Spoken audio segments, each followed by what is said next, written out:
आज की वीडियो में हम लोग इंग्लिश के इम्पॉर्टेंट क्वेश्चंस जो कि बहुत ज़्यादा इम्पॉर्टेंट है क्लास 10th के लिए, वो देखेंगे कल की बोर्ड एग्ज़ाम के लिए। तो आज की वीडियो में आपके जो भी डाउट्स है इंग्लिश में या फिर जो आप लोग मिस्टेक्स करते या जिसमें आपके मार्क्स कम होते वो इंशाल्लाह सब क्लैरिफाई हो जाएंगे और इंशाल्लाह ये थरो रिविज़न रहेगा आप लोग के लिए कल के लिए बोर्ड एग्ज़ाम के लिए। तो आप लोग एंड तक देखिए वीडियो, क्योंकि मैं पूरे लास्ट ईयर क्वेश्चन पेपर्स और अल्हम्दुलिल्लाह से जो मेरा एक्सपीरियंस रहा पढ़ाने का उसके बेसिस पे मैं आप लोगों को ये वीडियो बनाकर रिवीजन करा रही हूँ। तो इंशाल्लाह ये वीडियो काफ़ी है आप लोग के लिए अच्छा प्रैक्टिस करने के लिए। बस फॉर्मेट्स याद कर लीजिए। हम लोग इसके अंदर फॉर्मेट्स देखेंगे, डिस्कोर्सेस के ग्रामर देखेंगे और इंशाल्लाह जो मैं मॉडल पेपर अपलोड करी थी यूट्यूब पे उसके सोल्यूशंस भी देखेंगे। ठीक है, so let's start. So first of all हम लोग डिस्कोर्सेस पे काम करेंगे, लाइक डिस्कोर्सेस फर्स्ट रिवाइज करेंगे बिकॉज हम लोग को मालूम कि जो मेजर डिस्कोर्सेस रहते वो आते 12 मार्क्स में, राइट, 11 मार्क्स के लिए। तो फर्स्ट मेजर डिस्कोर्स हम लोग जो पढ़ेंगे वो है इनफॉर्मल लेटर, ठीक है, एंड देन हम लोग फॉर्मल लेटर पढ़ेंगे, फिर फीलिंग्स दैट इज डिस्क्रिप्शन जो रहता है वो पढ़ेंगे, conversation, speech, biographical sketch, essay, choreography, story, description, everything will be covered inshallah. Okay, so informal letter. तो इनफॉर्मल लेटर शुरू करने से पहले मैं आप लोग को बोलना चाह रही हूँ कि जो लेटर राइटिंग रहती वो दो तरह के रहते, एक इनफॉर्मल लेटर रहता और दूसरा फॉर्मल लेटर रहता। इनफॉर्मल लेटर यानी a letter which is written to someone you know, यानी अगर हम लोग को पर्सनल कम्युनिकेशन करना है तो हम लोग इनफॉर्मल लेटर यूज़ करते। फॉर एग्जांपल अगर हम लोग को फ्रेंड को लेटर लिखना है या फैमिली को लेटर लिखना है, ठीक है, तो हम लोग इनफॉर्मल लेटर लिखेंगे और हम लोग बहुत फ्रेंडली स्टाइल में लिखेंगे बिकॉज वो हमारे जानने वाले होते हैं। और फिर उसके बाद फॉर्मल लेटर क्या होता है? फॉर्मल लेटर एक प्रोफेशनल लेटर है,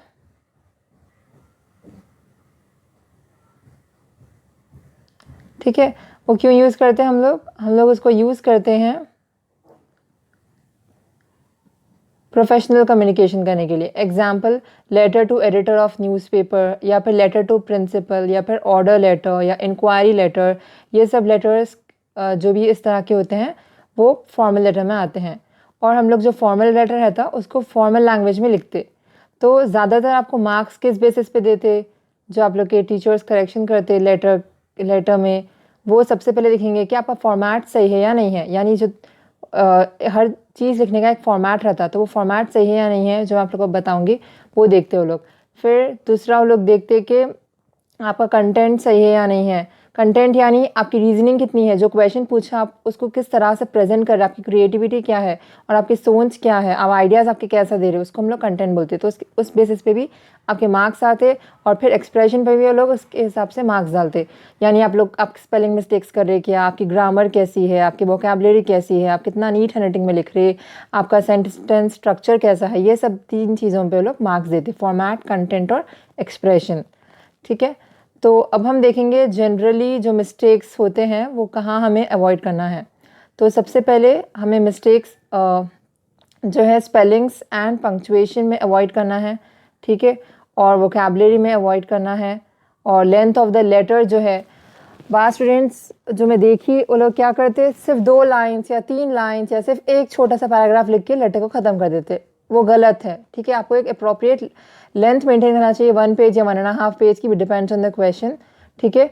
और आपको इर्रेलेवेंट इन्फॉर्मेशन नहीं देना है। इर्रेलेवेंट इन्फॉर्मेशन मतलब क्वेश्चन में जो नहीं पूछा गया वो एक्स्ट्रा आप ऐड जब कर देते हो उसको इर्रेलेवेंट बोलते हैं। क्वेश्चन जो पूछ रहे उसके हिसाब से आप आंसर देना, ठीक है।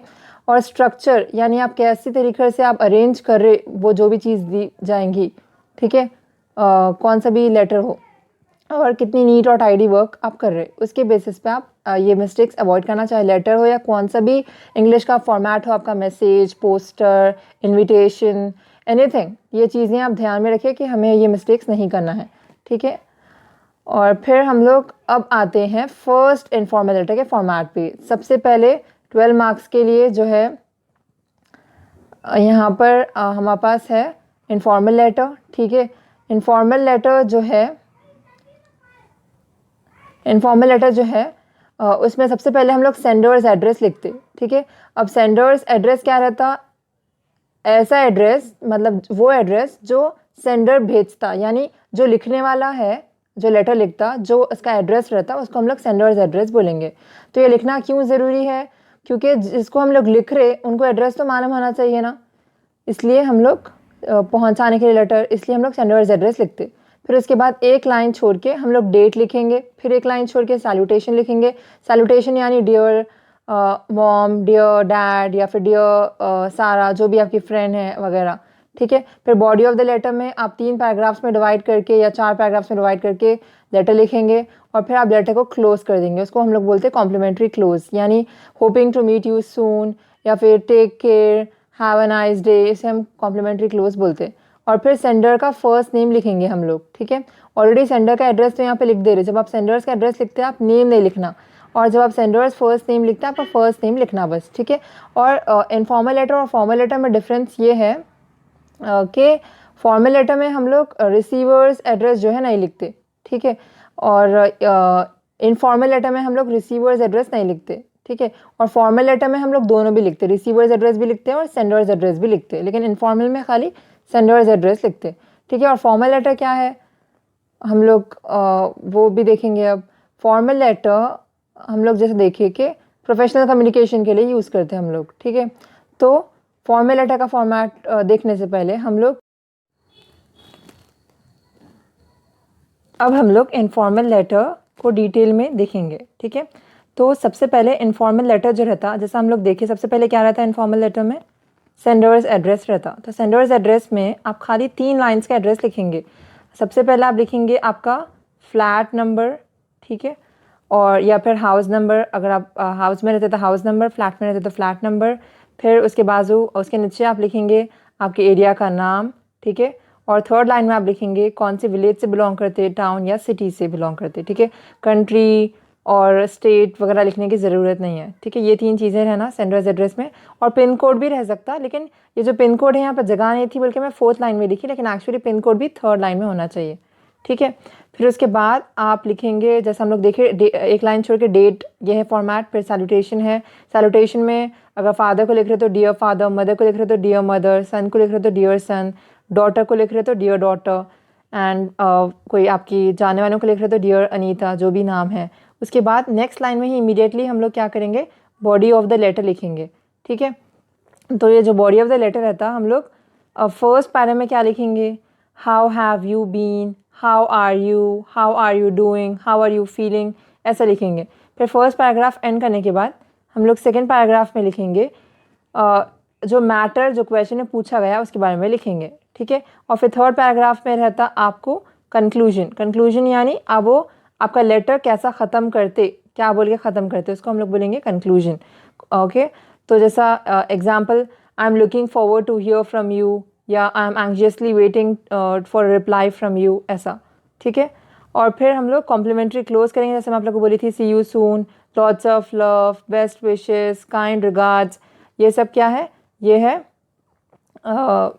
अपने कॉम्प्लीमेंट्री क्लोज, ठीक है। फिर लास्ट में क्या रहता है इनफॉर्मल लेटर में, लास्ट में रहता योर नेम, यानी जो लिख रहे लेटर उनका नाम लिखना है, उसको बोलेंगे हम लोग सेंडर्स नेम, ठीक है।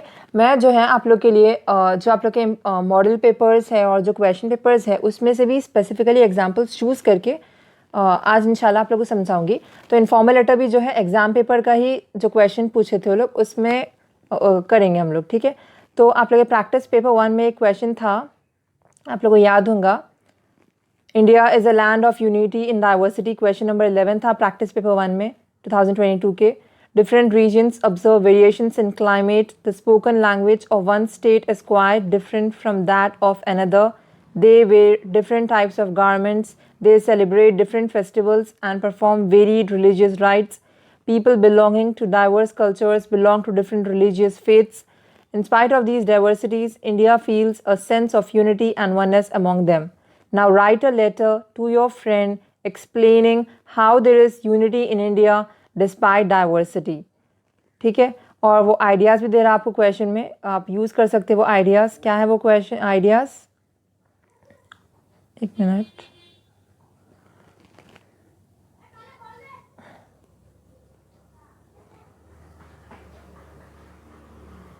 हाँ, ये आइडियाज़ ये है कि India has many religions like Hinduism, Islam, Sikhism, Christianity and other tribals, ये लिख सकते हैं पॉइंट, ठीक है, बीच में कहीं पर जहाँ पे आपको अप्रोप्रिएट दिखा लेटर के अंदर। और India is a multilingual country, यानी बहुत सारे लैंग्वेजेस स्पीक करता है इंडिया, उसको बोलते हैं हम लोग multilingual with different kind of scripts and languages, ठीक है, स्क्रिप्ट्स यानी रिटन फॉर्म, ठीक है। तो आप ये चीज़ें इंक्लूड कर सकते हैं आपके लेटर में। तो लेटर टू अ फ्रेंड है, तो लेटर टू अ फ्रेंड मतलब कौन सा लेटर है, हम लोग अभी पढ़े ना, letter to friend informal letter रहता। तो कौन सा फॉर्मेट यूज़ करना है आपको यहाँ पर, इनफॉर्मल लेटर का फॉर्मेट यूज़ करना है। और देखो कौन नहीं चाहता फुल मार्क्स लाना, सब लोग चाहते हैं ना फुल मार्क्स लाना और A+ लाना, और इससे आपका परसेंटेज बढ़ता है अगर आप इंग्लिश में अच्छे मार्क्स ला लिए तो इंशाल्लाह आप लोग पूरा पढ़ के जाइए और इंग्लिश में अच्छे मार्क्स लाइए, वीडियो को एंड तक देखिए। तो यहाँ पर एक एग्जाम्पल, अब हम लोग इसका सोल्यूशन देखेंगे, ठीक है। तो सबसे पहले आपके पास क्या था, याद है आप लोग को, सेंडर्स एड्रेस था, ठीक है। तो सेंडर्स एड्रेस में 3 लाइन्स का रहता, बोली थी मैं आप लोग को। हम लोग एड्रेस लिख रहे 2-A-9, अपार्टमेंट का नाम लिख रहे महक अपार्टमेंट्स, कॉलोनी का नाम लिख रहे, सिटी लिख रहे और पिन कोड लिख रहे। पिन कोड रिवील नहीं कर रहे बिकॉज ये खाली एग्जाम का क्वेश्चन पेपर है। फिर उसके बाद एक लाइन छोड़ रहे, डेट लिख रहे, ये है एकदम सही तरीका डेट लिखने का, ठीक है।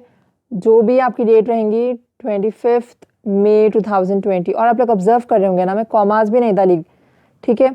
तो आप लोग भी कॉमास मत डालिए यहाँ पर, ठीक है। तो अब हम लोग स्टार्ट करेंगे, ठीक है। Dear ABC, hope you are doing well, ये मेरा फर्स्ट पैराग्राफ है।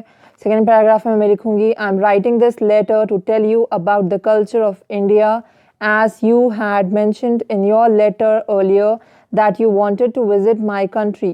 India is a country which is known for its unity in diversity. Every part of India has a different language, food, costume, and dance. People in our country have been living in harmony since many centuries, irrespective of caste, creed, culture, etc. ये points लिखना आपको ज़रूरी है। क्यों ज़रूरी है? Because आपको बताना है कि आपकी कंट्री में डिफरेंसेस रहने के बावजूद आप लोग कैसा यूनाइटेड रह रहे, कैसा मिल के रह रहे, ठीक है। तो ये लिखना ज़रूरी है। फिर हम लोग नेक्स्ट पेज पे कंटिन्यू कर सकते हैं। आप लोग ये मत समझिए कि एक ही पेज पे ख़त्म हो जाना, जो क्वेश्चन है उसके बेसिस पे डिपेंड करता, ठीक है। तो यहाँ पर हम लोग नेक्स्ट पेज पे भी कंटिन्यू कर रहे, क्या लिख रहे हैं हम लोग नेक्स्ट पेज पे, India has a beautiful physical topography, यानी फिजिकल फीचर्स पढ़े ना आप लोग सोशल में, ranging from north to south and east to west, our country's unity binds us to live peacefully and to work for the development of a country India. Indians also have various religious beliefs and customs. It is also a tourist place. फिर हम लोग अब close कर रहे, कैसा close करना, I eagerly await for you to visit my country, see you soon. उसके बाद लास्ट में एक लाइन छोड़ के आप क्या लिखेंगे, सेंडर्स नेम लिखेंगे, और यहाँ पे भी आप लाइन छोड़ेंगे जब आपके पैराग्राफ ख़त्म हो जाता, ठीक है। बॉडी ऑफ द लेटर लिखने के बाद आप एक लाइन छोड़ के फिर आपका क्लोज करना, सी यू सून XYZ, जो भी है नेम, सेंडर्स नेम हो गया है, ठीक है। आप चाहे तो कोई फॉल्स नेम भी लिख सकते।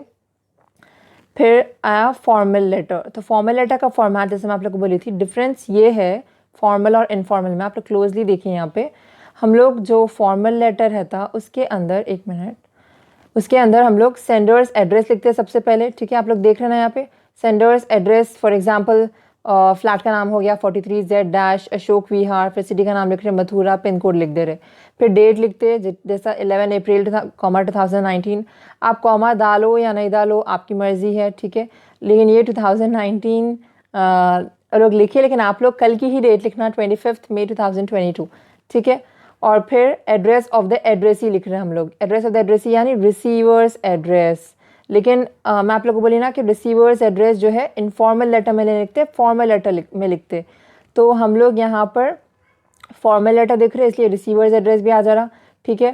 तो रिसीवर्स एड्रेस यहाँ पर फॉर एग्जांपल अगर हम लोग एडिटर ऑफ न्यूज़पेपर को लिख रहे हैं तो उनका एड्रेस लिखेंगे the editor, the times of India, और कौन सी प्लेस पे है, न्यू दिल्ली, ठीक है। और यहाँ पर रिसीवर्स डेसिग्नेशन भी लिख रहे हैं हम लोग, डेसिग्नेशन यानी पोस्ट क्या है, तो क्या है वो एडिटर है, ठीक है।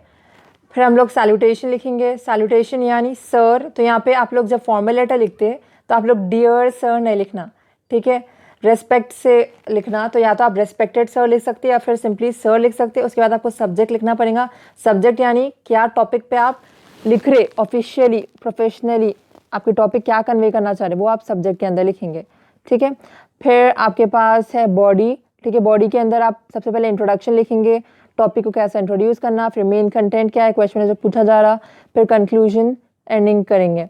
फिर कॉम्प्लीमेंट्री क्लोज, यानी जब फॉर्मल लेटर लिखता रहता तो आपको थैंकिंग यू लिखना पड़ेगा, लेकिन इनफॉर्मल लेटर में आप थैंकिंग यू नहीं लिखते, बिकॉज आपके रिश्ता लाइक आप जो जानते हैं उनको लिखते हैं ना इनफॉर्मल लेटर, तो थैंकिंग यू इनफॉर्मल में नहीं लिखेंगे। लेकिन ये जो फॉर्मल लेटर है जो हम लोग अब डिस्कस कर रहे हैं इसके अंदर आप थैंकिंग यू लिखेंगे, ठीक है।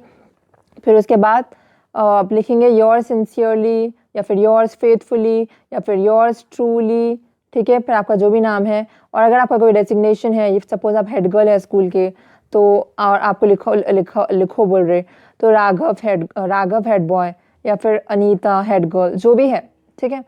फिर हम लोग अब एग्जाम्पल देखेंगे फॉर्मल लेटर की, ठीक है। जैसे मैं आप लोगों को बोली थी हम लोग इंशाल्लाह इंपॉर्टेंट क्वेश्चंस में से कर रहे हैं, ठीक है। मॉडल पेपर्स के क्वेश्चंस में से करा रही हूँ मैं आप लोगों को एक्सप्लेन, ठीक है। तो ये वाला क्वेश्चन देखिए आप, you have seen many school children doing various jobs working in hotels, factories, shops and petrol stations. They are deprived of education. ठीक है, एक मिनट, ओके। तो write a letter to the commissioner of child welfare department on the issue, कि आपको लिखना है कि जो बच्चे हैं, ठीक है, जो होटल्स में वर्क करते, फैक्ट्रीज में वर्क करते, यानी चाइल्ड लेबर्स जो रहते, उन्होंने एजुकेशन मिस करते, तो उसके बारे में आपको लिखना है कि आप चिल्ड्रन के बारे में केयर करते, ठीक है। See you may use of the following ideas, need for education, the pain they feel while doing such jobs and you feel your feelings when you see them at work, risk while doing jobs, responsibilities of the parents and the government in protecting child rights, ठीक है। तो इसका solution देखिए,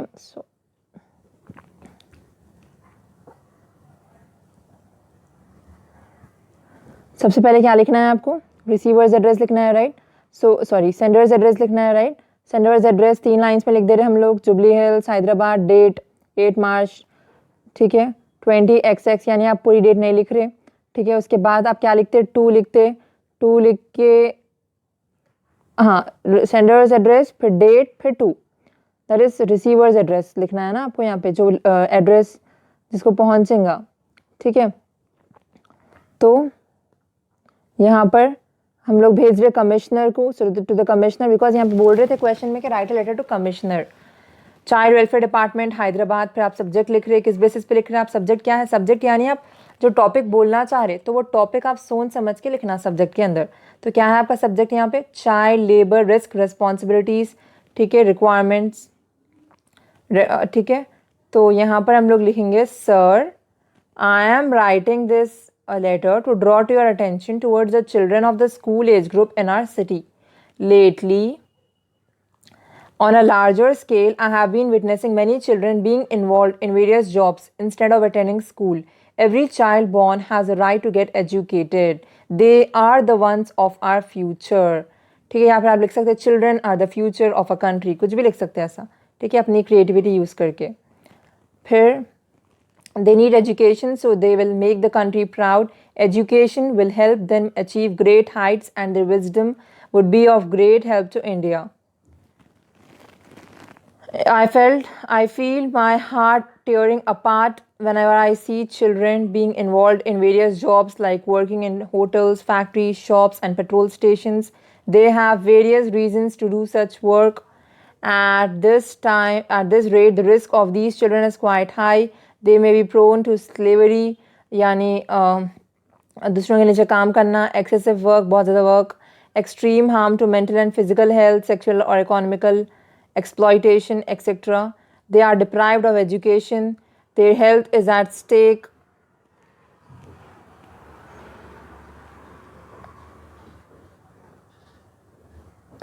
Their health is at stake and they are restricted from fundamental rights, यानी basic rights उनको नहीं मिलते, which are ultimately a threat for their future.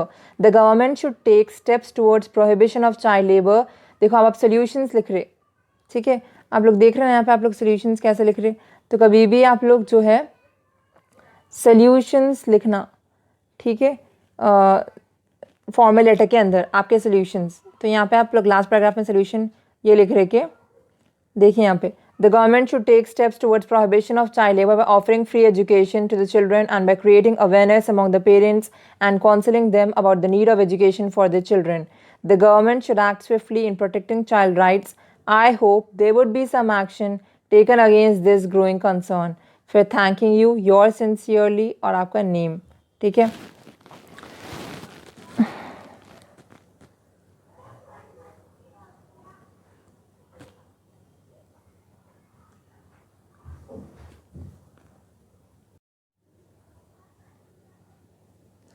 Second आपका मेजर डिस्कोर्स है डिस्क्रिप्शन, बहुत इंपॉर्टेंट है.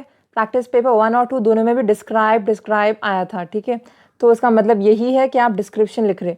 अब जब डिस्क्रिप्शन की बात आती तो आप पर्सन को भी डिस्क्राइब कर सकते, ठीक है, प्रोसेस को भी डिस्क्राइब कर सकते, प्लेस को डिस्क्राइब कर सकते या इवेंट को डिस्क्राइब कर सकते. ये सब किस में आते? डिस्क्रिप्शन में ही आते. ठीक है, तो अगर आपको पर्सन को डिस्क्राइब करना है, अगर क्वेश्चन में आ रहा कि कोई पर्सन को आपको डिस्क्राइब करना है तो आप कैसे लिखेंगे, मैं आपको बताती हूँ.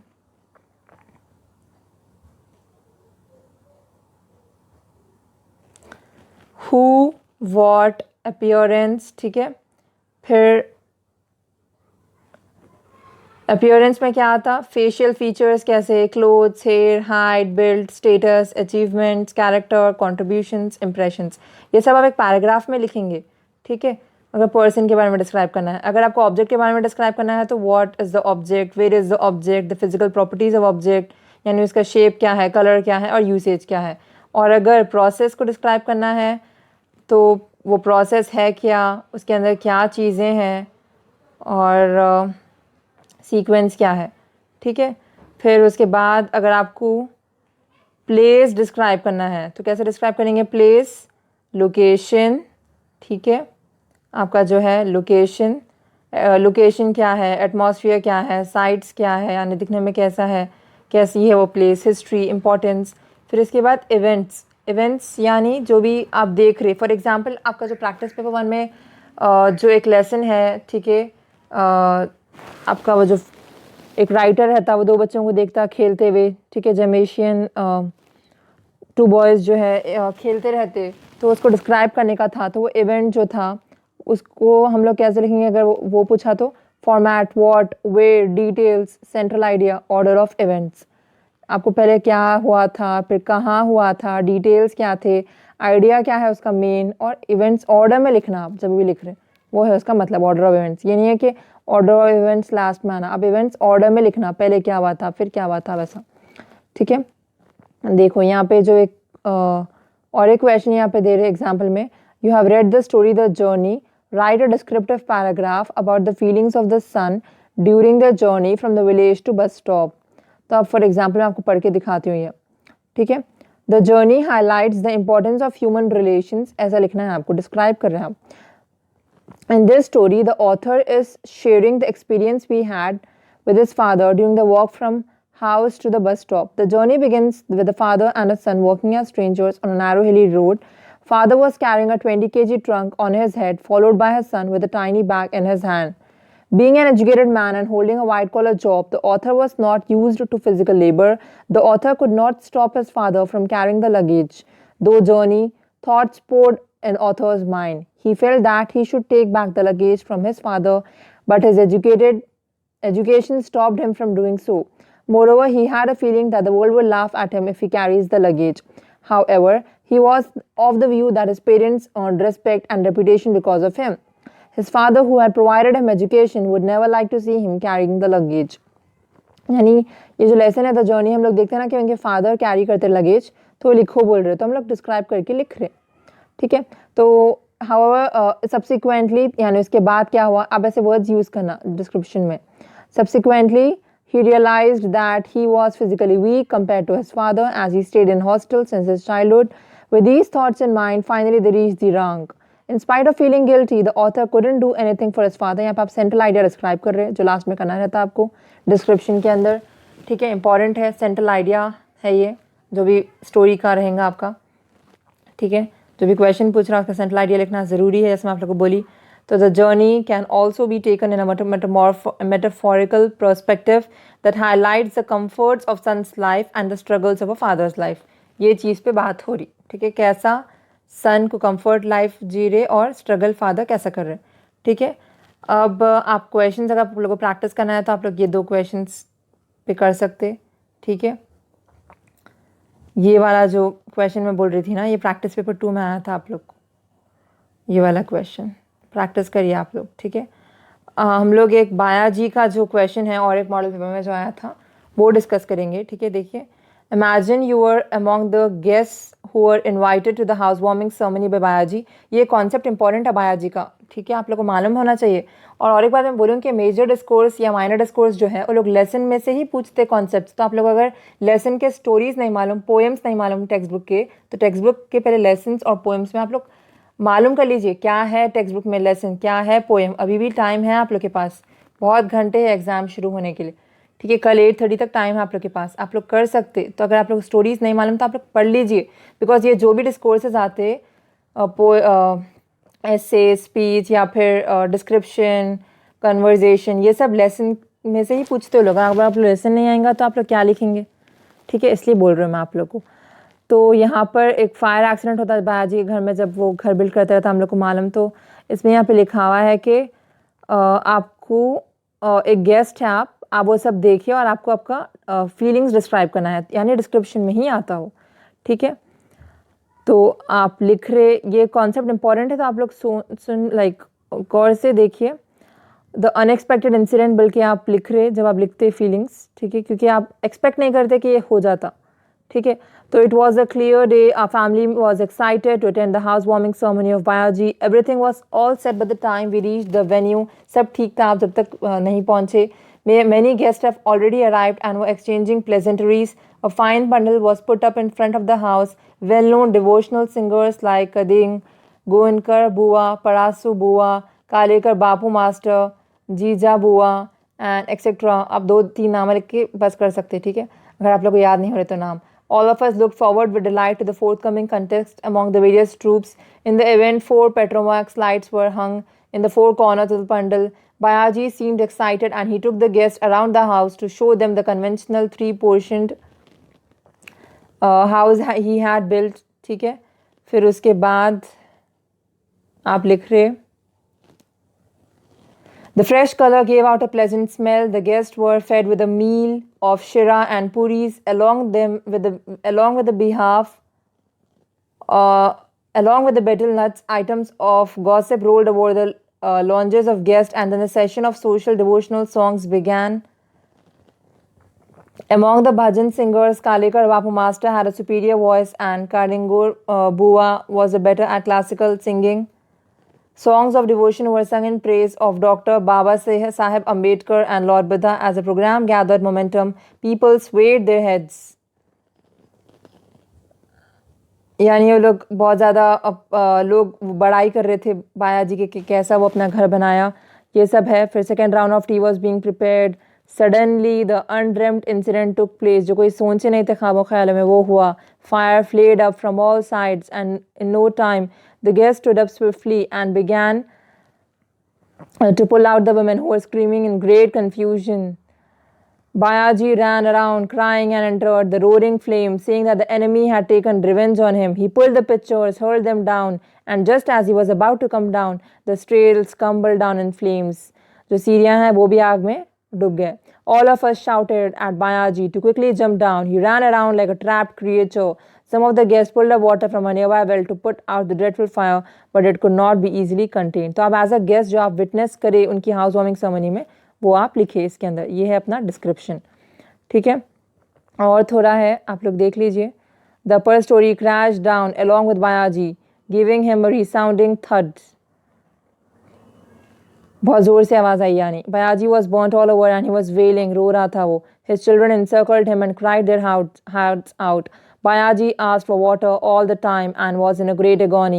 When Bayaji was asked for his last wish, he said that he wanted his children to build a storied house. ठीक है, वो चाहता था कि उसके बच्चे जो है एक बिल्डिंग बिल्ड करना। With these words, his head collapsed like the storied house. The entire family was shattered and Bayaji's wife and mother cried hysterically. The village officers and the witnesses came in the morning to record the fact of the incident. They concluded the Petromax flare up was the cause of the incident which resulted in the death of Bayaji. Bayaji was in ashes at the ceremony instead of enjoying the comforts of the retired life. All of us want to celebrate the housewarming, but it was a misfortune to attend the funeral of the host. यानी आप ऐसा and कर रहे हो उसको, ठीक है। आपको आइडिया आ रहा होगा ना कैसे लिखना है, क्या हुआ था, आप लोग माइंड में रखिए, ठीक है। रिवीजन है आपका कल के एग्ज़ाम के लिए, 12 मार्क्स में आते हैं मेजर डिस्कोर्सेस। फिर है कन्वर्जेशन, ठीक है। Conversation is a real communication in general. सच्ची में जो हम दो लोग आपस में बात करते हैं उसको कन्वर्जेशन बोलते हैं हम लोग। It must be developed by using polite way of speaking. Conversation should be usually developed in 3 stages. Introduction, पहले आप hi hello how are you ये ऐसा पूछना एक दूसरे से, फिर उसके बाद एक्चुअल कन्वर्जेशन पे आना, फिर आप इजाज़त चाहना और एंड कर देना कन्वर्जेशन, ठीक है। Introduction is the initiation for new conversation. One should start with greeting each other in a formal way, ठीक है। तो कन्वर्जेशन में जो है आप सबसे पहले एक्सचेंजेस करते, यानी हाय हेलो वगैरह करते, पोलाइटली बात करते, excuse me, well, precisely, anyway, oh, then, ये सब यूज़ करते। फिर शॉर्ट रेस्पॉन्सेज रहता है आपके कन्वर्जेशन में, अगर कोई पूछे तो आपको, यानी क्वेश्चन टैग, आप क्वेश्चन कर सकते हैं, या कॉन्ट्रैक्शन शॉर्ट कर देना सेंटेंस को, ठीक है। या फिर but, how, anyhow, somehow, I suppose use करना, ठीक है। और आप पंक्चुएशन देखना, स्पेलिंग देखना, ठीक है। फिर उसके बाद हम लोग एक लेसन इस कन्वर्जेशन, क्योंकि हम लोग कन्वर्जेशन अभी देखें फॉर्मेट कन्वर्जेशन का, तो आपका एक मॉडल पेपर का एक क्वेश्चन सॉल्व करेंगे। देखिए ये, in the lesson altitude is altitude we have come across Nick and Bethany Hamilton. Nick is multi talented and has successfully overcome his physical challenges. Similarly, Bethany continued her profession although she has lost her arm. Write an imaginary conversation between Nick and Bethany on their successful journey of life. You may use the following ideas: problems faced by Nick, existence of his parents, overcome his disabilities. Bethany was a world famous surfer. Bethany lost her right arm but did not lose confidence, continued surfing. Nick's interest in learning surfing. ये सब ideas आप use कर सकते, ठीक है। और यहाँ पर आप लोग किन दोनों के बीच में आपको कन्वर्जेशन लिखना है, निक और बिथेनी। और ये जो क्वेश्चन में ली वो कौन से क्वेश्चन है, जो मैं मॉडल पेपर अपलोड करी थी ना यूट्यूब पे क्वेश्चन पेपर, उसका सोल्यूशन है ये, ठीक है। उसमें से ही ली मैं ये क्वेश्चन, इंपॉर्टेंट है कल के लिए, ठीक है। ये नहीं बोल रही हूँ मैं आप लोग को एग्जैक्ट क्वेश्चन आते, लेकिन कुछ भी इसमें से आ सकता इंशाल्लाह, कैसा भी आता कुछ तो भी इसमें से, जो भी हम लोग आज डिस्कस कर रहे हैं, बिकॉज ये रिविजन वीडियो है।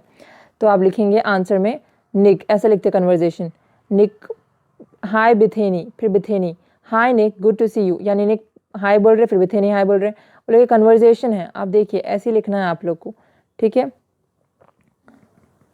ये इजी ही है, आप लोग देखिए, क्योंकि आप लोग फर्स्ट लेसन बहुत बार पढ़े, ठीक है। आप लोग स्क्रीनशॉट ले लीजिए, समझिए, अगर कुछ भी डाउट है तो मेरे से कमेंट में पूछिए, ठीक है। तो फिर ये ऐसा एंड हो रहा, बिथेनी वो, you are quick learner with your grit to never give up. I have just witnessed how you make things possible for yourself. यानी वो निक को शाबाशी दे रही बिथेनी, और ऐसा कन्वर्जेशन एंड हो जा रहा हमारा, ठीक है। आप दूसरे पॉइंट्स भी देख लीजिए, ठीक है, गौर से।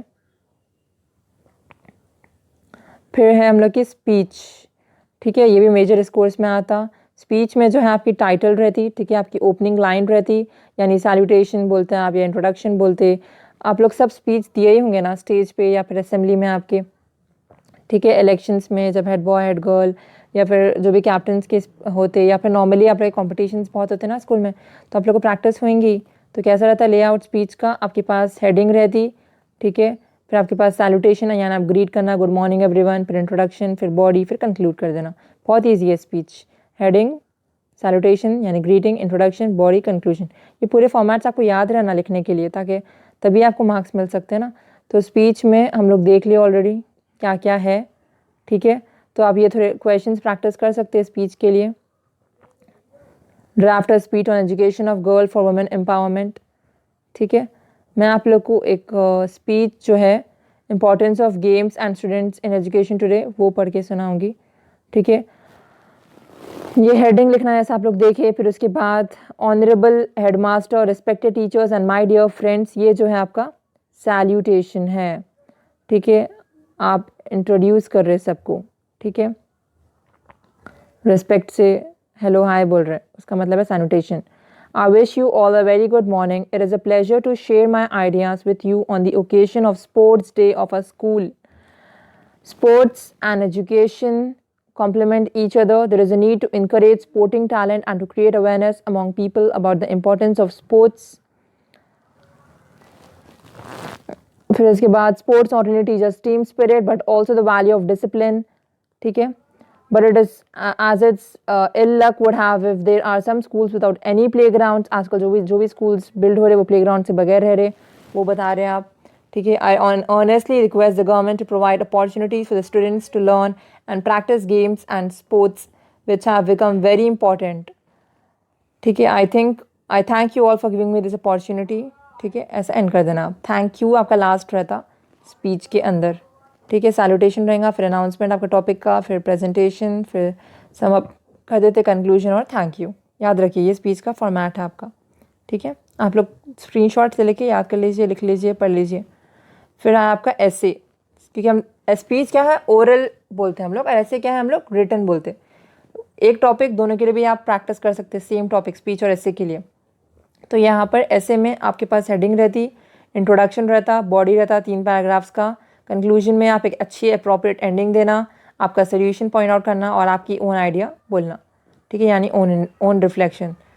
तो हम लोग फिर से एक एग्जांपल देखेंगे. ठीक है, ऐसे का यहाँ पर देखिए. The newer generations are open to welcome any kind of change, but when it comes to education of a girl child, the change to take place is too far from reality. Bring forth your views on an essay on the importance of education for girls to create awareness in the society. Girls की education की क्या importance है, उस पर आपको essay लिखना है. ठीक है, तो सबसे पहले क्या लिखेंगे आप, हेडिंग सेंटर में लिखेंगे हेडिंग. ठीक है, तो यहाँ पे हम लोग सेंटर में हेडिंग लिख रहे. हेडिंग जो है टॉपिक जो आपका क्वेश्चन रहता है उसमें बहुत ज़्यादा उसका आइडिया रहना. ठीक है, तो यहाँ पे आइडिया क्या है, importance of education for girls. तो हम लोग कैसा शुरू करें, देखिए आप लोग.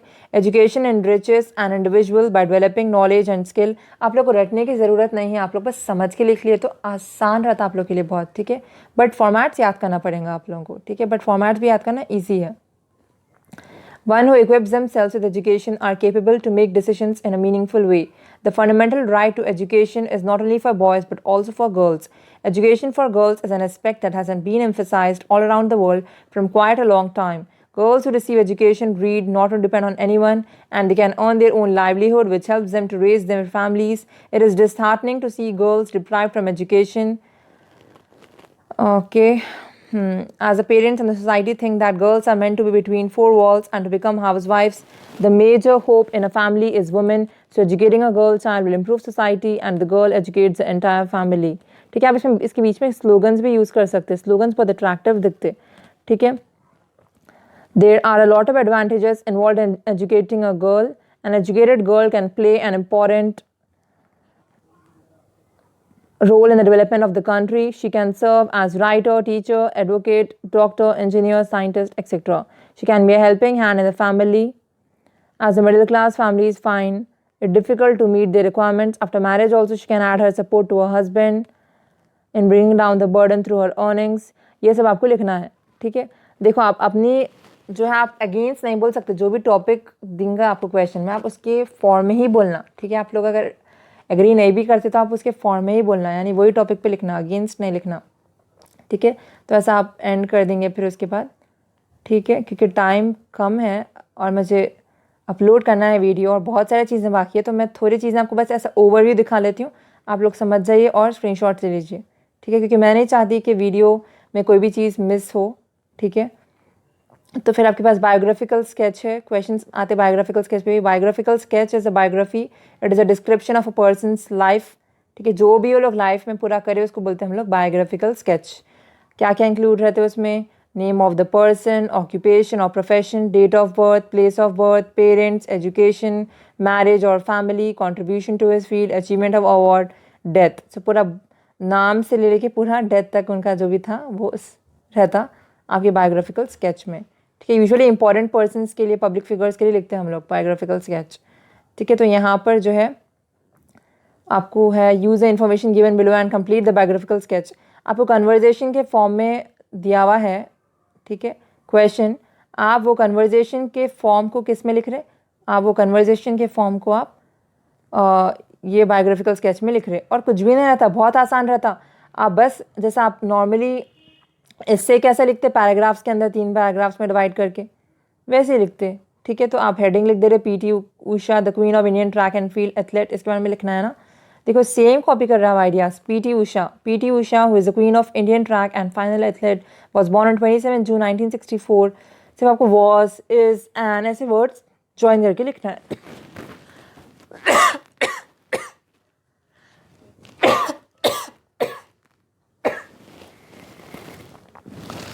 तो आप देख लीजिए, ठीक है, बहुत आसान है। फिर उसके बाद आपके पास कोरियोग्राफी स्क्रिप्ट है, ठीक है। कोरियोग्राफी स्क्रिप्ट में क्या क्या रहता, याद रखिए, टाइटल ऑफ पोएम रहता, थीम ऑफ पोएम रहती, इंस्टेंस ऑफ थीम रहती, यानी सिचुएशन क्या है, location setting, characters involve, sequence of actions.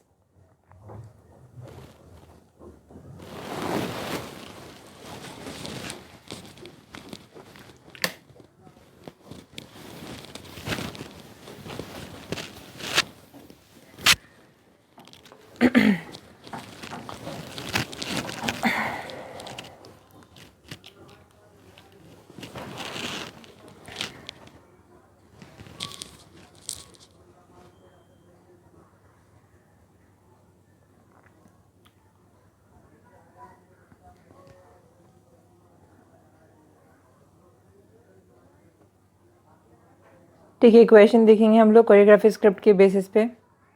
Question है, once upon a time they used laugh they once upon a time son feel at home come again they used to laugh with their eyes they say and when I come and they say and when I come and laugh with their eyes again but now they only laugh with their teeth again and feel whether their eyes block cold ice at home once twice search behind my shadow there'll be no thrice they used to shake hands with their hearts for then I find doors shut on me but that's gone son now shake hands without hearts while they left hand search my empty pockets। ठीक है, ये poem है। आपको usually choreography script हम लोग poems पे ही लिखते।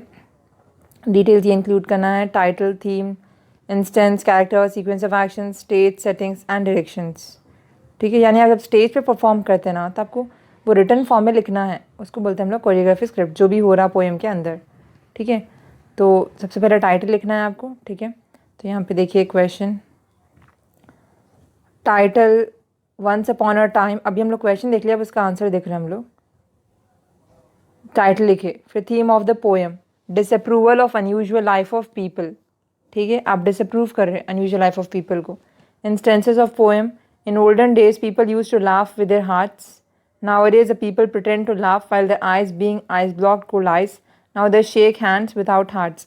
यानी दिल से नहीं मिल रहे, दिल से खुश नहीं हो रहे, दिल से नहीं हंस रहे, वो बता रहे हैं यहाँ पे ये पोएम में। लोकेशन कहाँ पर हो रहा है ये शूट, वो लिख रहे, the house of an old man, the olden days meeting place. आपको लोकेशन भी लिखना है ना, फॉर्मेट में देखे ना आप लोग।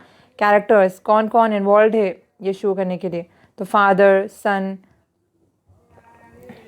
अ फ्यू पीपल, ठीक है, and some other people dissembling, ये सब है। ठीक है, तो इसके अंदर आपके पास अब आपको सीक्वेंस ऑफ एक्शंस लिखना है फिर। So the chorus enters the stage and creates visual effects of the home, ऐसे दिख रहा है घर है। फिर उसके बाद the father approaches the son and pretends to be speaking with his son. Scene 2, the chorus enters the stage and creates the atmosphere of the olden days and enacts that they are laughing with hearts and shake hands with love and affection. Scene 3, the chorus enters the stage and creates atmosphere and nowadays and enacts that they are laughing with hearts and shake hands with love and affection which doesn't reflect in their real lives. Real life में ऐसा नहीं होता, वैसा लोग shake कर रहे हैं। ठीक है, तो ये 3 सीन्स बता रहे, ये सीक्वेंस ऑफ एक्शंस के अंदर आता, ऐसे लिखते हैं आप कोरियोग्राफी स्क्रिप्ट। ठीक है, फॉर्मेट देख लीजिए और उसके हिसाब से लिखिए। फिर स्टोरी है, ठीक है, इजी है स्टोरी राइटिंग, आप गो थ्रू करिए इसके। मैं बस पीडीएफ आपको शेयर कर रही हूँ, देखिए स्क्रीन पे। इजी है बहुत, इसमें भी 3 पैराग्राफ्स रहते। ठीक है, तो यहाँ पर एक क्वेश्चन है अगेन मॉडल पेपर में से आपके पास, you have read the play never never nest, convert the play into your story in your own words. Story लिखना है आपको। ठीक है, नेवर नेवर नेस्ट की स्टोरी पे, तो हमें बोली ना आप लोग को लेसन में से पढ़ना पड़ता। तो नेवर नेवर नेस्ट आप लिखेंगे, a young married couple Jack and Jill, जो भी हुआ वो स्टोरी में आपको लिखना है स्टोरी के फॉर्म में। देखो जैसे स्टोरी कैसे सुनाते वैसे लिख रहे. One day Aunt Jane visited them. She was astounded to see the house with all amenities.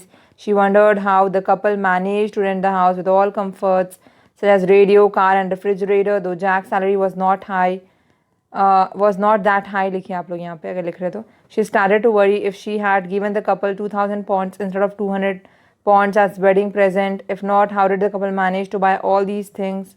She did not understand and asked them if it didn't cost a great deal for rent. Jack said that they owned the house. Aunt Jane realized that Jack and Jill had everything but nothing really belonged to them. यानी ये लोग सब rent पे खरीदते, ठीक है, वो है ये स्टोरी में. और वो आंट वंडर करते कि कैसा लोग चीज़ें खरीद रहे. As they had bought everything on the basis of instalments. एक मिनट.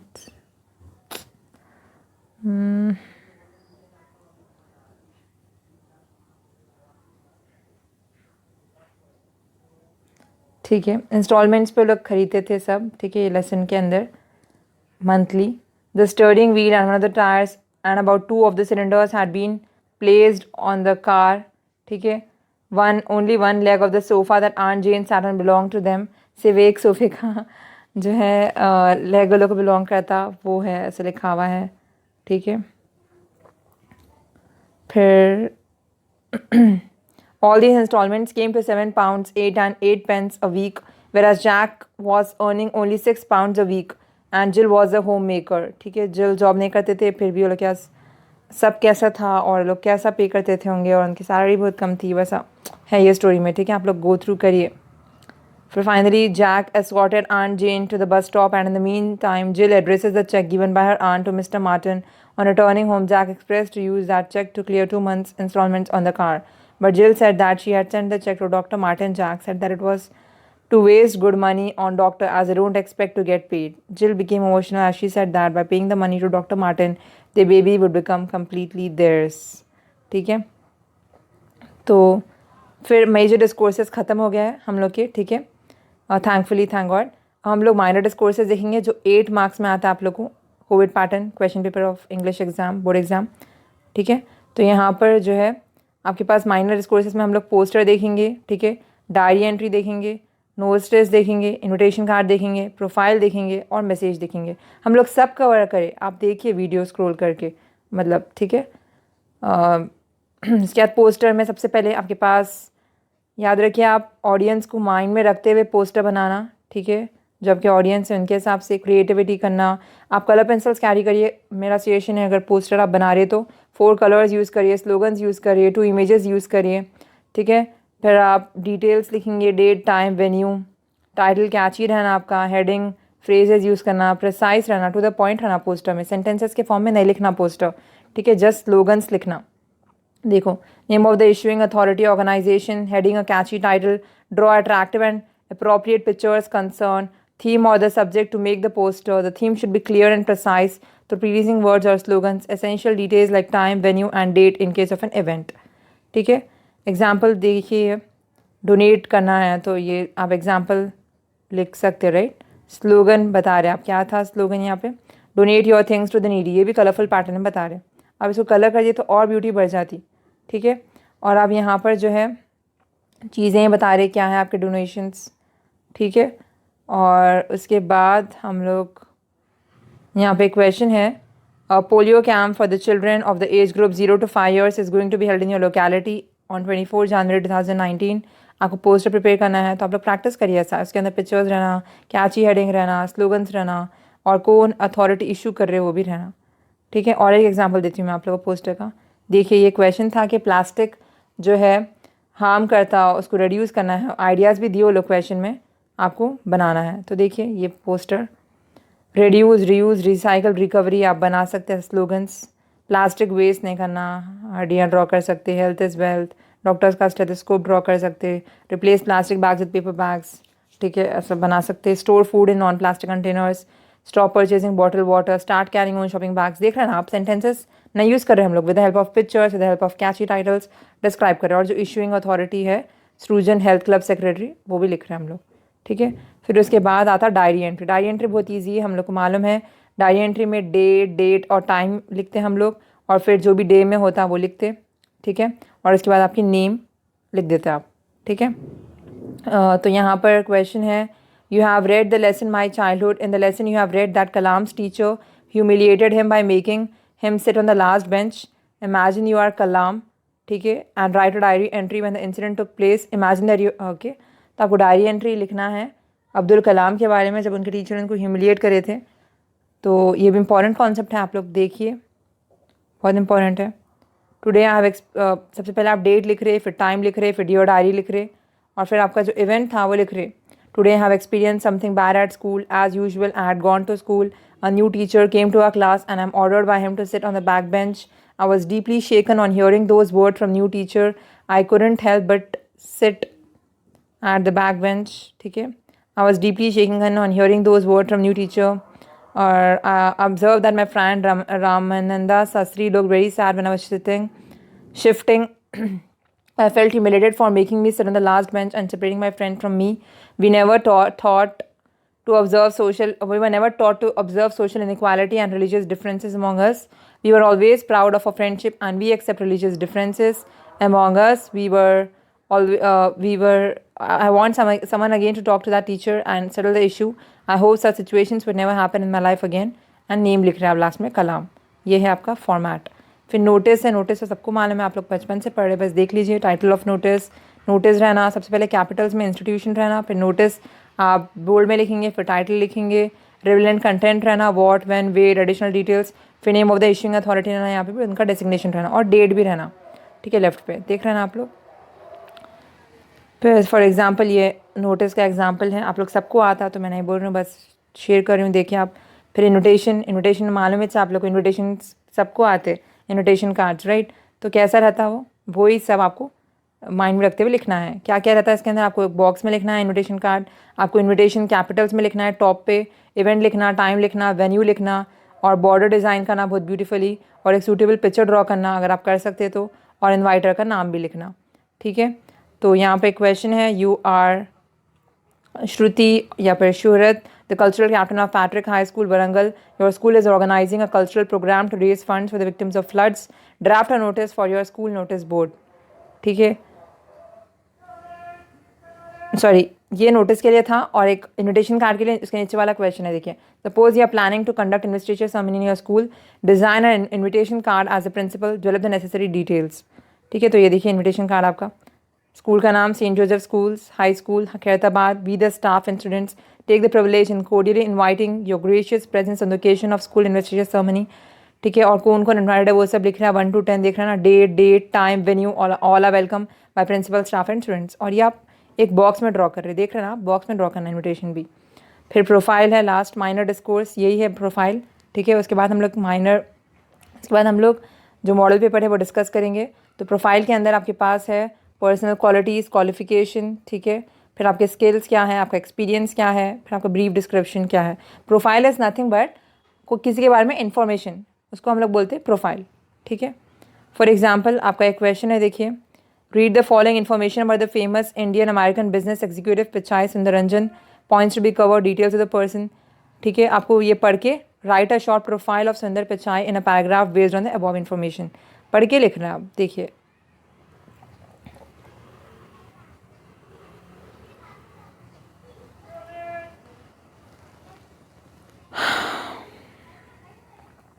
यहाँ पे सबसे पहले लोग क्या बोल रहे, date and place of birth क्या है उनकी। तो यहाँ पे आप लिख रहे, Pichai Sundararajan, better known as Sundar Pichai, is an Indian American businessman, ठीक है, executive, is a chief executive officer, जो भी हैं आप इसमें से लिख रहे, सब क्वेश्चन में से लिख रहे, देखिए आप, उसको बोलते हैं हम लोग प्रोफाइल। क्वेश्चन में से हर चीज़ कॉपी कर लेना, बस एज, इज, वॉज, ऐसे वर्ड आप ऐड कर लेना, ठीक है, और हेडिंग लिखना कभी भी, ठीक है। फिर मैसेज, सॉरी, और एक मैसेज बाकी था, मैसेज में देखिए, मैसेज क्या है, मैसेज जो है आपको बॉक्स में लिखना है, इसमें भी डेट टाइम, डाई एंट्री से बहुत सिमिलर रहता है, ये सैल्यूटेशन लिखना रहता, ठीक है, और जो मैसेज लिख रहे हैं उनका नाम लिखना रहता, ठीक है। और ये सब भी डिटेल्स आप देख लीजिए क्या क्या रहते, बॉक्स में लिखना, वर्ड मैसेज मिडिल में आना, डेट टाइम आना, रिलेटेड कंटेंट रहना, ठीक है, कौन कॉल करे, मैसेज क्या रहता, आप जब एक पेपर पे लिख देते किसी के लिए इंपॉर्टेंट इन्फॉर्मेशन, उसको आप मैसेज बोलते, अगर कोई कॉल करे और कोई घर पे नहीं रहे, आप जो लिखते पेपर पे उसको मैसेज बोलते हैं। तो who made a call, purpose, follow up action, writer signature, right the name of the writer of the message, जो मैसेज लिखे उनका नाम लिखना। ठीक है, तो इसका एक एग्जाम्पल देती हूँ आप लोगों को। और ये ब्रीफ रहना, क्लियर रहना, पॉइंट रहना और रिपोर्टेड स्पीच में रहना। देखिए क्वेश्चन है, Ramananda Sastry rang up Kalam as Kalam was not at home. His cousin Samsuddin talked to him. Since Samsuddin was going out, he left a message. Read that conversation and write the message in not more than 50 words. ये conversation है आपकी। Ramananda Sastry, hello, can I speak to Kalam? Samsuddin, Kalam is not at home. May I know who is speaking? I'm his cousin Samsuddin. Ramananda Sastry, I'm Ramananda Sastry. Could you tell him that tomorrow's extra class is cancelled as Mr.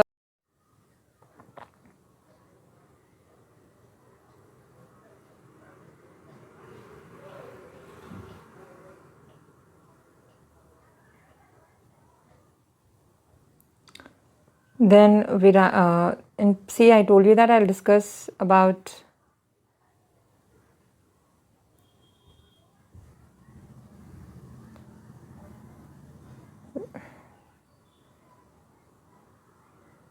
So here यहाँ पर जो message आपको लिखना है उसमें हम लोग देखे थे डेट, टाइम, फिर नेम और जो भी इन्फॉर्मेशन थी। क्या इन्फॉर्मेशन थी जो पास करना था उनको? There was a telephone call from Ramananda Sastry today at around 5 p.m. full stop. He told that tomorrow's extra class is cancelled as Siva Subramania Iyer got fever.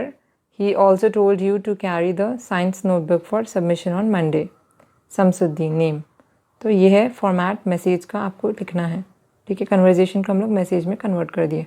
ठीक है, जैसे मैं आप लोगों को बोली थी कि मैं आप लोग को मॉडल पेपर के आंसर्स बताऊंगी। ठीक है, जो कि क्वेश्चन पेपर अपलोड करी थी मैं मेरे चैनल पे उसका, और इम्पॉर्टेंट है कल के लिए। तो वंस हम लोग देख लेंगे कल का एग्ज़ाम कैसा आने वाला है, बोर्ड। ठीक है, तो आप लोग को 1 to 5 क्वेश्चंस रीडिंग कॉम्प्रहेंशन के रहते। ठीक है, तो part A, however I finally decided to go. I did not have much to carry by way of luggage, just a trunk. Ours is a hilly terrain without any motorable roads, and there is no certainty that we were ever going to have any roads. In any case, while coming home, we did not carry bedding. Besides, I had come home this time round for a special purpose, to get married. My parents had arranged my marriage according to the customs of a tribal society. Time flew, and 5 months into my marriage, I realized it. Initially, I thought of extending my leave, even taking unpaid leave. But after dilly-dallying, I finally decided to against it, because marriage had increased my responsibilities and I had got into debt. On my way home from the bus stop, my trunk had been carried by a porter. The problem was we couldn't find anyone who could carry the trunk to the bus stop. At another time of the year, we would have easily found someone to help me. But now, most of the villagers were busy in the fields. Nobody had time to spare for me. In fact, carrying the trunk should not have been such a worry for me, except that my education had made me shun physical labor. After all, I was a government officer, and the idea of people seeing me carry my own luggage was not at all amusing. Otherwise, for a young man like me, it should have been an issue to carry a 20 kilo chest on my back. And now answer the following questions in 3 to 4 sentences. The questions are, first question, I finally did decide to go. What did the narrator want to do first? What did he do finally? तो यहाँ पर answer है,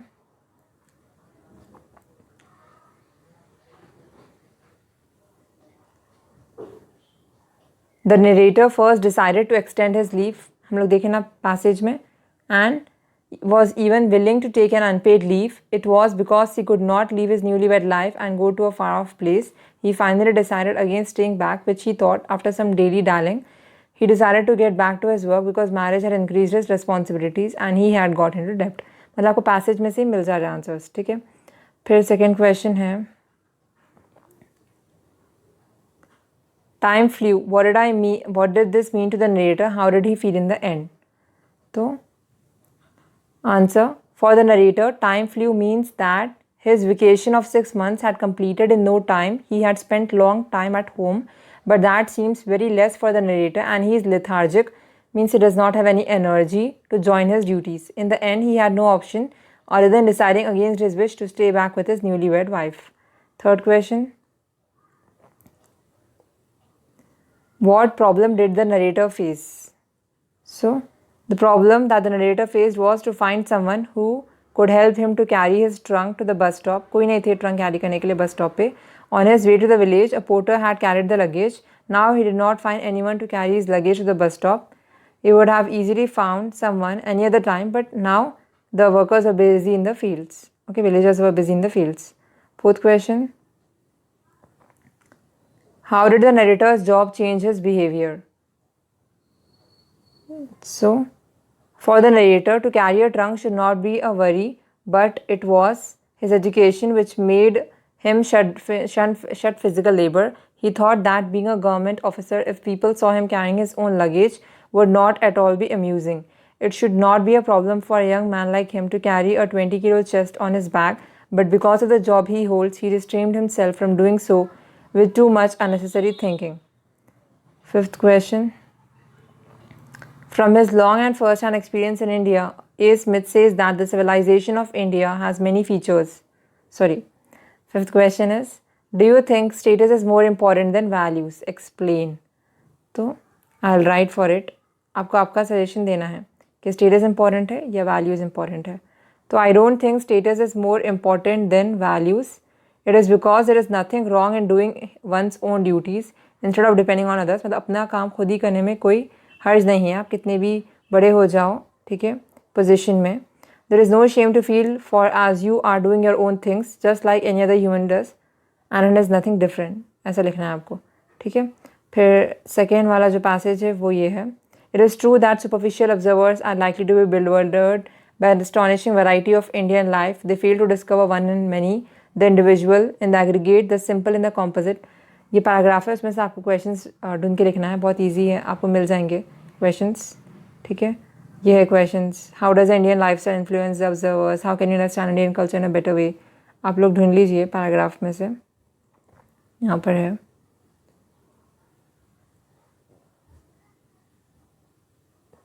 और answers लिखिए उसके, ठीक है. ये आंसर्स हैं. ये भी 2 मार्क्स का ईच क्वेश्चन है.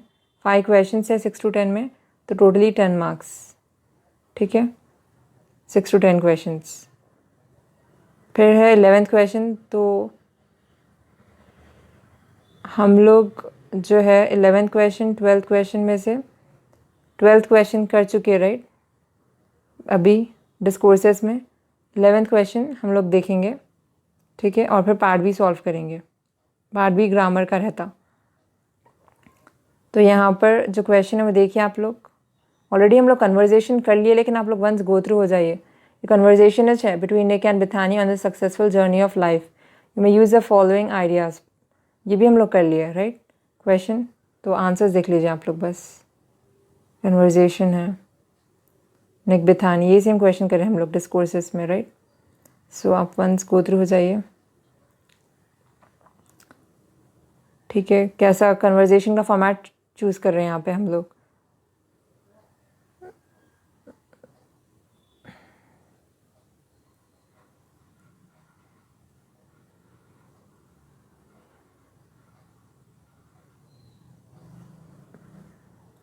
अब पार्ट बी में अगर आप लोग क्वेश्चन 12 देखिए. Your school is organising district level sports meet. One of your friends, a good sports person, write a message to your friend suggesting his or her participation. You think careless driving leads to accidents. Wearing a helmet is necessary for the bike riders as it saves their lives in case they meet with accidents. Helmet पहनना ज़रूरी है. उसके ऊपर आपको poster बनाना है. तो देखिए बहुत इजी है पोस्टर. यहाँ पर हम लोग जो है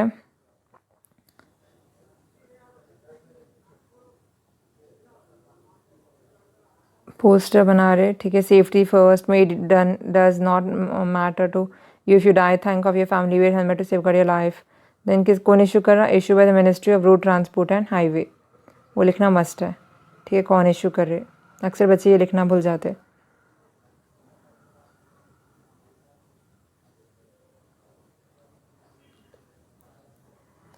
फिर पार्ट बी में हम लोग के पास एक पोएम है, ठीक है. I will rise and go now and go to Innisfree and a small cabin built there of clay and wattles made.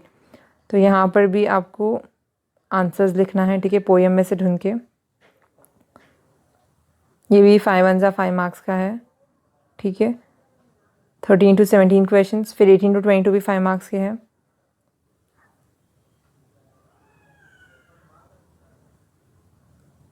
और इसके बाद है read the passage given below focusing on the parts that are underlined and answer the questions given at the end as directed. Birds eat different kinds of food. Add a suitable question tag. Question tag यानी ये sentence है, आपको इसके लिए question frame करना है। तो क्या लिख सकते हैं आप क्वेश्चन टैग के फॉर्म में?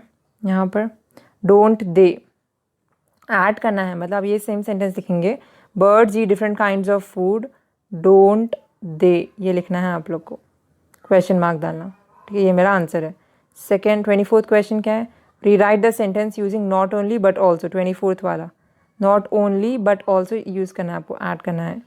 The sharp strong beak of the woodpeckers is good for digging nests in wood as well as for digging out insects from tree trunks. तो आपको not only but also add करना है। तो आप कहाँ कर सकते हैं? not only but also। The sharp strong beak of the woodpeckers is not only good for digging nest in wood but also, यहाँ पे आपके पास है ना as, देखिए यहाँ पे as well as है ना, as well as के बजाय आप but also लिखेंगे, but also for digging out nests from tree trunks। ठीक है, as well as के बजाय but also लिखेंगे आप। फिर 25th क्वेश्चन है rewrite beginning with no other। ये it is the most talented bird in catching a fish, तो हम लोग को लिखना है no other, no other talented bird। क्या लिख सकते हैं आप? No other bird is talented as woodpecker in catching a fish। देखिए ये था sentence. It is the most talented bird in catching a fish, but it is telling us to write with no other. So no other bird is as talented as catching a fish। ठीक है, woodpecker के बारे में बात कर रहे हैं हम लोग यहाँ पे। So rewrite the sentence beginning with insects। 26th जो है some birds catch insects in the air। ठीक है, insects, अच्छा तो insects are caught by some birds in the air, ये बना सकते हैं हम लोग इसको। some birds catch insects in the air है ना, तो हम लोग इसको लिख सकते हैं insects are caught by some birds in the air। देखिए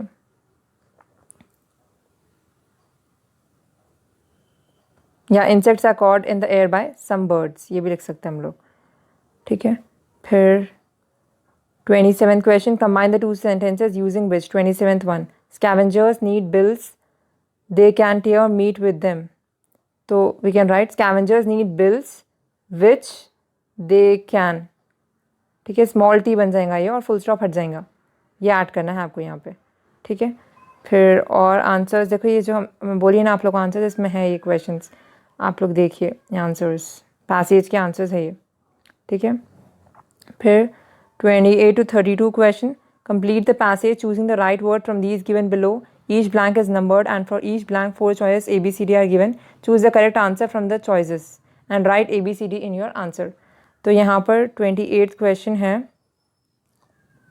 No other animal uses silk in as many ways as do the spiders। ठीक है, फिर यहाँ पर आपके पास है They make it into houses, lifelines, airplanes and beautiful web dash all of us know so well, that all of us know well। ठीक है, so well। फिर 30 क्वेश्चन है spiders are found dash almost every part of the world। spiders are found in almost in है उसका answer 30 question का। फिर 31 they run on the ground, dig holes, climb plants, run on water dash even live in it। run on water and even live in it and है इसका answer and even live in it। फिर they come in many colors from bright red, yellow, green, black and white dash dull grey and brown। they come in many colors from bright red, yellow, green, black and white with dull grey and brown, to dull grey and brown and white to dull grey and brown, to है इसका answer. ठीक है, फिर आपके पास है complete the passage by choosing the correct works given in the brackets। radium is a white powder that looks like table salt, that है answer, तो that लिखेंगे आप। a pound of it would be worthy। ठीक है, a pound of it would be worth, not worthy, worth है इसका answer, worth thousands of kilos of gold। radium is very costly because it is scarce, scarce यानी बहुत कम amount में पाया जाता। There are only few spoonfuls of it in the whole world. Spoonfuls, ये है answer. ठीक है. Choose the correct form of the words given in the brackets in the complete passage. 30 to 42 question. Chipko is the grassroots movement in which the common people are involved. In this movement, the villagers take control of the forest and protect forest is the animal of Chipko movement. एक minute. Protecting forest, protect will become protecting. Protecting forest is the aim of the Chipko movement. Sundarlal Bahuguna is the lead of this movement. Leader, ये क्या है? Leader बन जाएगा. He visited many villagers and taught the people the importance of saving forest. IMPORTANCE, importance आएगा यहाँ पर. ठीक है. फिर 43 to 47 question. Reading the following passage with focus on underlined parts. Answer them as directed. 5 marks का है ये. The conductor asked the passengers to get down and they all put their strong together to push the bus. Strong together कैसा रह सकता? ये word wrong दिख रहा ना पढ़ने में ही. तो यहाँ पर वो बोल रहा 43rd question में write an appropriate form of the underlined word. So strong की वजह हम लोग क्या लिख सकते हैं? Strength लिख सकते हैं. मतलब सही word लिखो बोल के बोल रहा वो. So and they put all their strength together. Then 44th question है having gained this initial momentum the bus started. Write the meaning of the underlined word. Initial यानी starting या फिर at the beginning. तो आप लिखेंगे at the beginning या at the starting. ठीक है. initial का मतलब. फिर है replace underlined word with a suitable word. 45th question. क्या है 45th वाला? The conductor hit the bell and the bus gradually took on speed.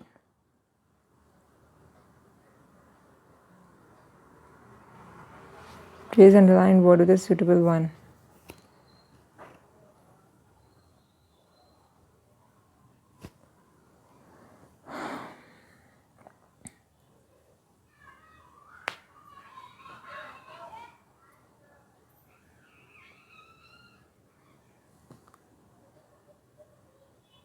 Rang लिख सकते हैं ना. The conductor rang the bell and the bus gradually. यहाँ पर आप लिख सकते हैं write the word which is opposite in meaning to the underlined word. 46 question है. ठीक है. opposite मैं आप लोग को और एक चीज़ बोलती हूँ. यहाँ पे कभी वो synonym और antonym बोल के बोलता है right. synonym of the word मतलब similar word जो सेम मीनिंग में रहता है वो लिखना रहता है आपको. और अगर वो एंटोनिम पूछा, एंटोनिम यानी ऑपोजिट्स, तो ऑपोजिट वर्ड लिखना. मीनिंग का जो वर्ड दिया हुआ है उसका ऑपोजिट मीनिंग. ऑपोजिट्स यानी antonym and synonym mean similar word. ठीक है. 46 क्वेश्चन है. The bell and the bus gradually took on speed. Gradually का ऑपोजिट क्या है? फास्टली. तो आंसर आएगा फास्टली या रैपिडली. ठीक है. 47 question. Replace underline word with the correct word which is pronounce similarly as it wound its way through the calves on the outskirts. Replace underline word with the correct word. As it wound its way through the calves on the outskirts.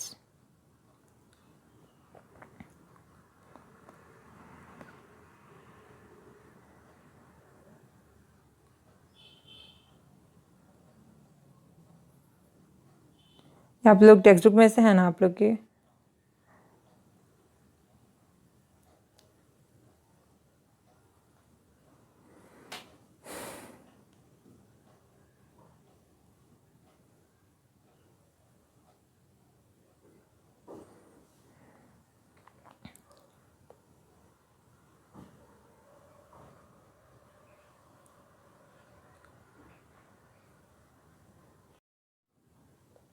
So the 47th question, replace underline what is the correct word which is pronounced similarly.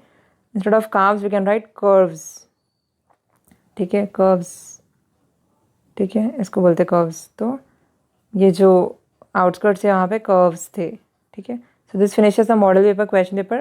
47 questions you will have in board exam. Okay, according to COVID paper pattern. All the very best. Hope you have found this video helpful. If you have found this video helpful, then please like, share and subscribe. And all the best for your exams.